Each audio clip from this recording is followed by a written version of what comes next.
Evening all, welcome to Space Engineers. Right, today we are going to show you the, I guess, the flagship, the daddy, the ship that is SquadB's flagship. And I built this a while ago and I never really did anything with it. So I thought, do you know what? One of the things that I think most ships never really do very well, and this game is only starting to kind of move into that, is internals.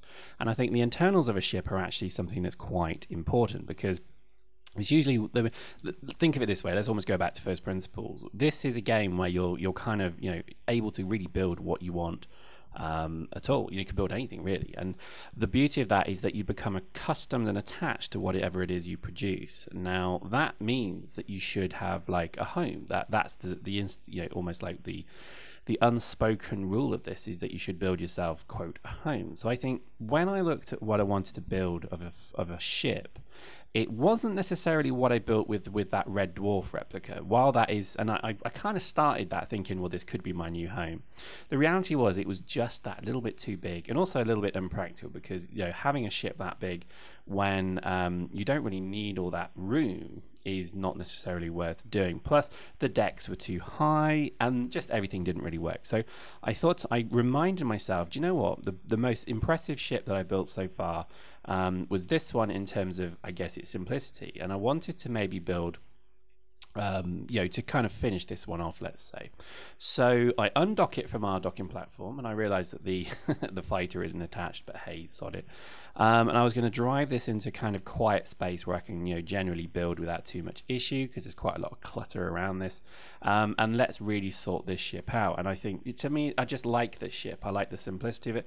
I think something around 8 blocks high by, I don't know, maybe 50 blocks long by, I don't know, maybe another sort of 6, 7 or 8 blocks width is about right, because most decks really only need to be 1 block high. My Minecraft training has always taught me basically that you need to have a room size of at least 3 blocks, because otherwise it feels a little bit claustrophobic. But it's just because the camera in Minecraft is so close to the eye level, which would then be high, close to the head level. So if you see what I mean, hopefully you know what I mean. In Space Engineers, the eye level is right in the middle, so it's actually not too bad if you actually just have decks that are 1 block high. If anything, actually, I think it looks better. Certainly seems to run better as well.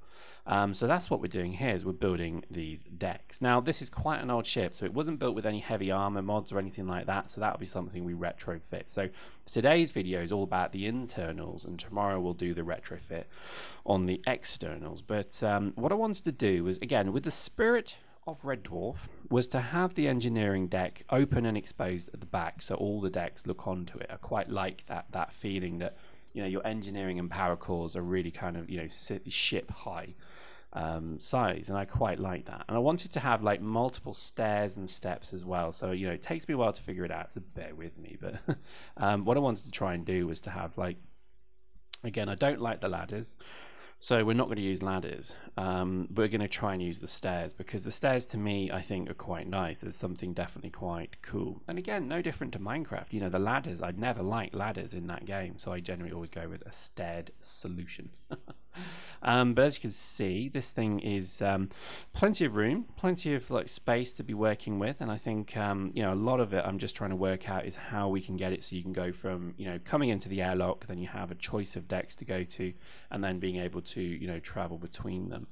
And that's kind of what I was trying to do. And you can see here it's not quite right. And I think, again, when you look at what will happen with these ships, it's all very well building said ship, but at one point this ship will come under attack by something, and this is where having a dual skinned hull, I think, is quite important. And what I mean by that is having external blocks and then internal walls. I think that's actually very important. It may even be that you have to double skin each of these hulls as well, which could be something to bear in mind. Anyway, so as we put our internal flooring in, you see that's got a nice deck pattern. Plus, the nice thing about the internal flooring is it actually does also give light. So you can actually just have, so you see all these lights are pretty much, it's lit, let's say. And there we go. So already I've just skipped forward slightly. So we're already starting to build some rooms. Now we will skin these, so basically there won't be any external hull showing at all.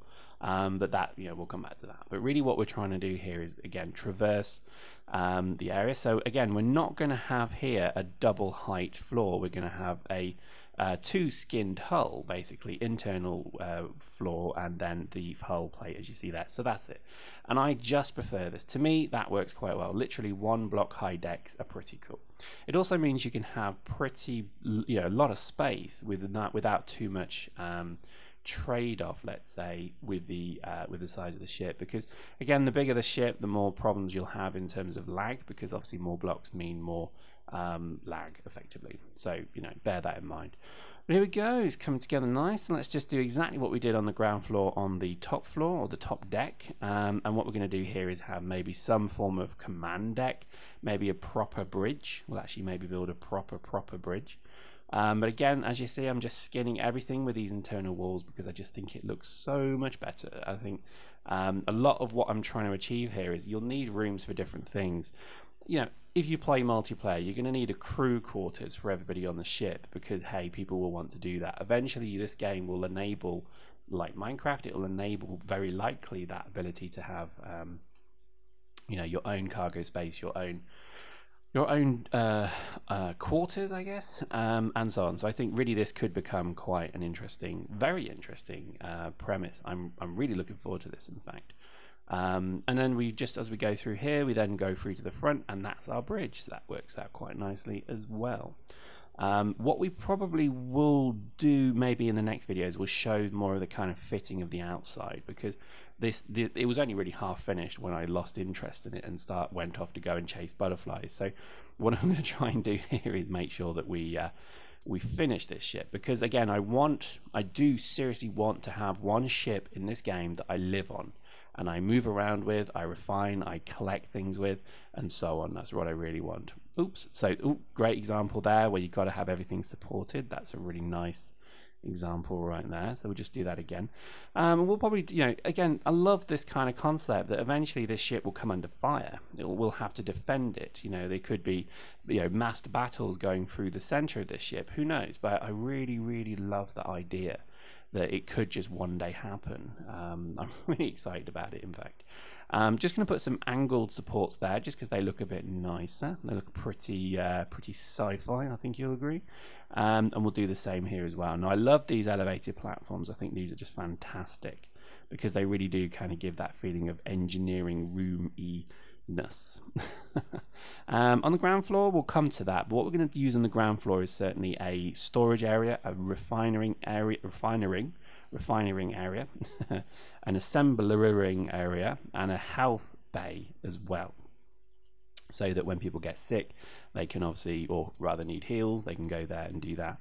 What we're going to do is we're going to make this the bridge. Now, what it looks like here, I'm building here is toilets, which wasn't my idea. Actually, I didn't think to build toilets, but I wanted just kind of, you know, rooms at the side that maybe we could use in a bit more depth. We'll come back to that. That's not really worked quite so well, but in essence that'll be our bridge, and we'll come back and finish that in just a moment. So as we kind of walk around our ship, obviously closing the airlock, this part is looking quite sweet. I'm really liking this, actually. Now again, because I've taken out so many things like gravity generators and gyroscopes, I need to put some back in. So this is always something to really you know, bear in mind, that you've got to make sure that you've got the systems of the ship right, not as well as just the look of it. So enough power, enough thrust, gyroscopes to allow it to move quickly, gravity generators enough so that you can actually use the ship without your jetpack. That's quite a key one, I think, because the jetpack's pretty cumbersome, and really just that ability to have a proper functioning ship. Eventually things like shields will come in, eventually weapon power will be needed, etc. So I think this is well worth considering. So here we go, we're going to build our bridge, and this is just standard bridge formation, nothing really too complex here. Again, the idea is that at one day these could be maybe assigned to different consoles, maybe weaponry, you know, navigation, command, whatever it may be. And I thought, well, it'd be nice to have a proper little bridgey bridge, so I thought let's actually section it off as well, make it very clear that this is the bridge. Nothing too crazy. I mean, again, it's pretty standard stuff. And there we go. So that's looking nice. Now it's not quite finished. Do you know what it's needing? Lights. Lights always give this kind of feeling of, you know, it gives a ship, I guess, purpose. You know, at the moment it's very passively lit. So obviously let's put columns in, but let's put lights in as well. And I think lights are what really set this off, and you'll see in just a moment. So you put a light basically wherever there's going to be action. So you make it very clear that, for example, these are 4 seats that you can use, etc. And that just simple operation there makes that bridge look so much better. I hope you agree. Lighting is something that I think you need to be a little bit careful with because it is lag inducing. Okay, so if you put too many lights in, your game will slow down, you're going to have a bad time. So just bear that in mind. But again, so here we go on our ground floor, our lower deck. This is where we're going to build our equipments, our ship's particulars, things like the medical bay. This could be quite important. So at the moment, I'm just going to put 1 in, but eventually we may look to turn that into something just that little bit more important over time. At the moment, it doesn't really have an operation. Again, I put assemblers in here for the same reason. Not necessarily usable at the moment, but in good times certainly will be. I think you agree.